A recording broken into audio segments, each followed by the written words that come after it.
Halo semuanya, Assalamualaikum warahmatullahi wabarakatuh. Ketemu lagi bersama saya mungkin. Pada kesempatan kali ini saya akan menjelaskan sedikit materi mengenai mata kuliah sistem basis data. Sebelumnya, perkenalkan, nama saya Muhammad Nurhaki Windiarto. Saya dari Universitas Amikom Yogyakarta, program studi Informatika. Angkatan 2023. Nah, kira-kira nanti apa aja sih yang akan kita bahas? Nah, untuk pertama-tama nanti yang akan kita bahas itu pengertian dari database atau basis data. Kemudian nanti saya juga akan memberitahukan mengenai pengertian dari sistem basis data. Mungkin dari teman-teman segelintir mungkin beranggapan bahwa itu sama, tapi pada umumnya keduanya memiliki pengertian yang berbeda, teman-teman. Yang kedua, saya akan mengenalkan mengenai struktur database.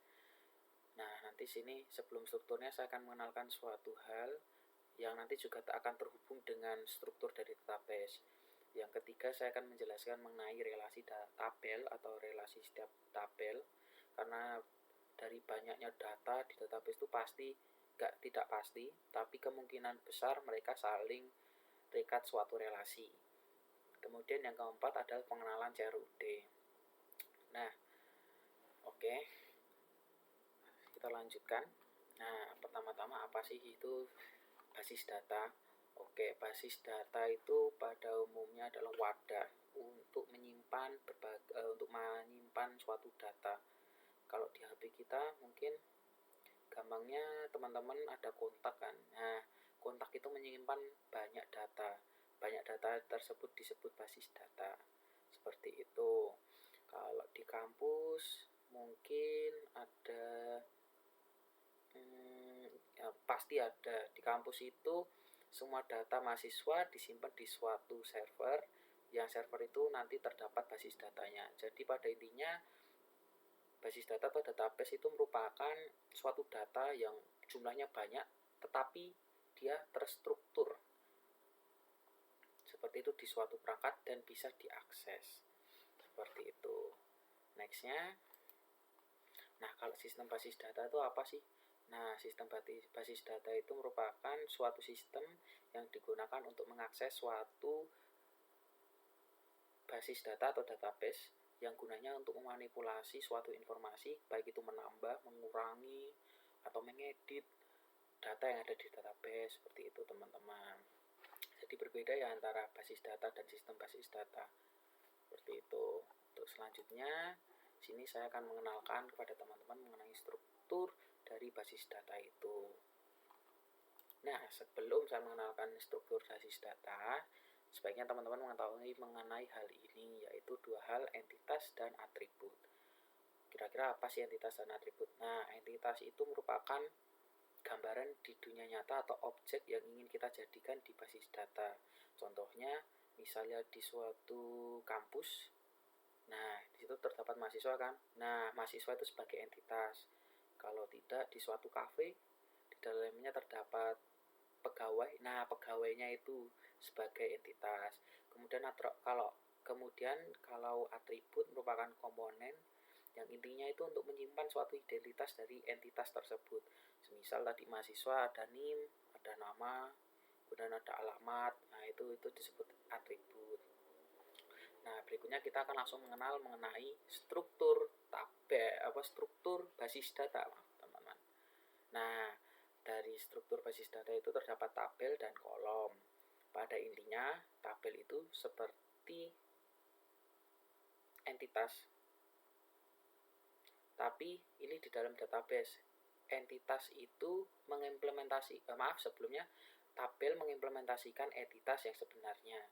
Semisalnya mahasiswa, ya berarti terdapat tabel mahasiswa itu untuk menyimpan data mahasiswa. Seperti itu. Kalau kolom pada intinya sama seperti atribut, tapi ini merupakan data yang tersimpan di database. Kalau baris data itu adalah seluruh data yang tersimpan di database. Oh, maaf, koreksi teman-teman. Kalau kolom itu merupakan ya tadi seperti halnya atribut, itu merupakan komponen yang untuk menyimpan identitas atau karakteristik suatu tabel. di basis data. Nah, kalau baris itu baru isi dari semua data yang ada di tabel, seperti itu teman-teman. Kemudian berikutnya adalah relasi tabel. Nah, tadi kan sudah saya singgung sedikit bahwasanya tidak semua hampir seluruh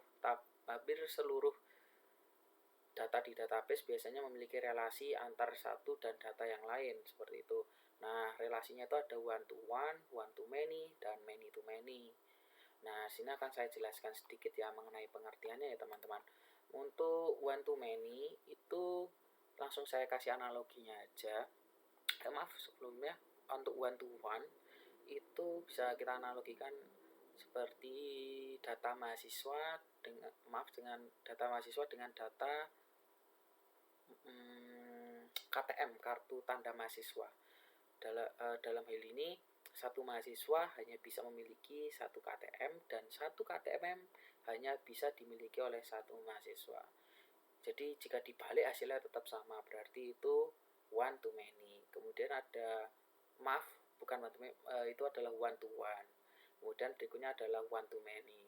Nah, one to many ini bisa kita analogikan seperti di kampus itu. Nah, seperti ini. Satu dosen bisa mengambil banyak mata kuliah, tapi satu mata kuliah hanya bisa diampu oleh satu dosen. Pada intinya, satu bisa mengambil banyak data, tapi satu data hanya bisa diambil oleh satu data, kebalikannya seperti itu. Jadi one to many. Sebenarnya ada many to one juga, namun itu cuma dibalik saja. Kemudian ada many to many. Nah, kalau many to many di sini itu bisa dianalogikan seperti mahasiswa dengan mata kuliah. Nah, banyak mahasiswa bisa mengambil satu mata kuliah, tapi banyak mata kuliah bisa diambil sama satu mahasiswa. Itu menjadi suatu relasi many to many, seperti itu. Berikutnya, nah nanti di sistem basis data teman-teman akan belajar mengenai DBMS. Nah, DBMS itu apa sih kira-kira? Nah, pada intinya DBMS itu merupakan software untuk mengelola basis data. Ya, seperti sistem basis data tadi itu memiliki perangkat lunak yang mungkin sering disebut itu DBMS. Nah, contohnya itu ada banyak sekali, ada seperti MySQL, PostgreSQL, terus Microsoft SQL Server, kemudian ada Oracle. Nah, nanti pada praktikum di kampus mungkin teman-teman bakal lebih mengenal mengenai MySQL, seperti itu. Next. Nah, saya sini akan sedikit mengenalkan kepada teman-teman mengenai CRUD. Nah, pada intinya CRUD itu merupakan suatu operasi dasar untuk memanipulasi data yang ada di database. Dengan C-nya itu create, kemudian R-nya itu read, U-nya update, dan delete. Dengan fungsi masing-masing yaitu menambahkan data, terus menampilkan data, mengubah data, dan menghapus data. Ini merupakan ya operasi dasar lah. Kedepannya nanti mungkin teman-teman akan mengenal join dan sebagainya. Nah, kemudian saya akan mengenalkan sedikit kodenya ya kepada teman-teman. Nah, contoh kodenya seperti ini.